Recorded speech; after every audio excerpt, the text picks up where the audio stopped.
Welcome to Celebrity Investing, your go-to source for insights, tips, and updates on navigating the exciting landscape of personal and global finance. Please like, share, and subscribe for more exclusive content. Privacy and surveillance are becoming major risks for investors in 2026. In this video, we will look at privacy-invasive surveillance tools, why they are high risk, and why many of them are no longer smart investments. Ever see a surveillance startup pitch that looks like easy money? Big market. Recurring revenue. Lots of data. In 2026, that story breaks faster than it used to. Privacy-invasive surveillance tools can trigger legal risk, PR blowback, and customer churn in a single news cycle. Regulators are enforcing privacy rules more aggressively. Platforms keep tightening access to identifiers, and buyers are asking harder questions about consent and data use.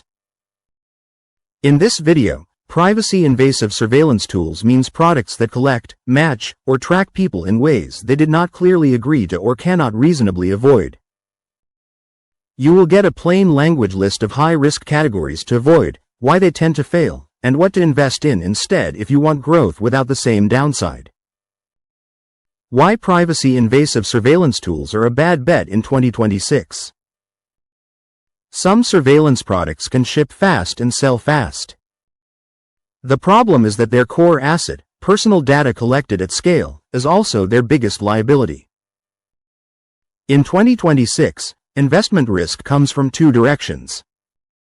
How data is collected, including consent, notice, and minimization.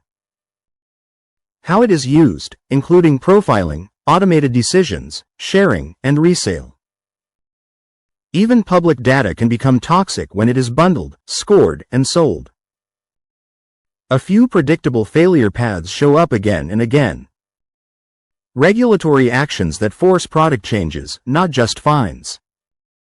Lawsuits that turn growth into years of legal cost. Platform bans that cut off tracking signals overnight.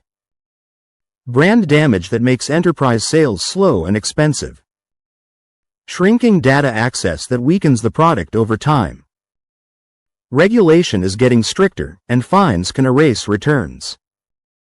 Privacy rules keep expanding across U.S. states and abroad, and enforcement is less theoretical than it was a few years ago. Biometric rules are also spreading, which matters for face, voice, and other identifiers.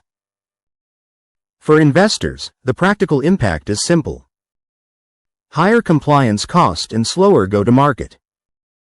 Teams need consent flows that stand up to scrutiny, tighter vendor contracts, audit trails, and clear limits on retention and sharing.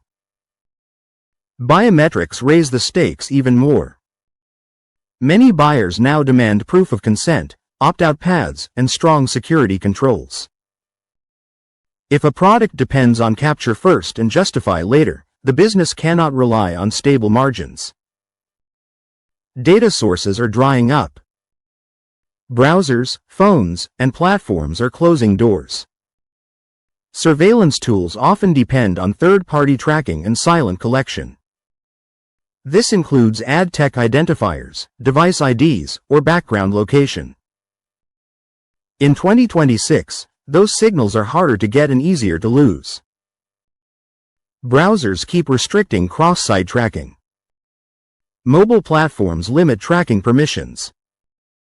Major platforms block scraping and unauthorized data collection. Even when a workaround exists, it can be temporary. Business impact shows up quickly. Higher customer acquisition costs. Weaker targeting. More measurement gaps. More fraud. When the data gets noisy, the product's accuracy pitch collapses, and so does renewal. Privacy-invasive surveillance tools may look profitable, but they carry serious legal, regulatory, and reputation risks. In the next video, we will break down specific high-risk categories and what investors should avoid. Stay tuned for Part 2. Stay tuned and continue to watch our videos to gain valuable insights into the world of finance. Subscribe, like, and share to continue your journey to financial success.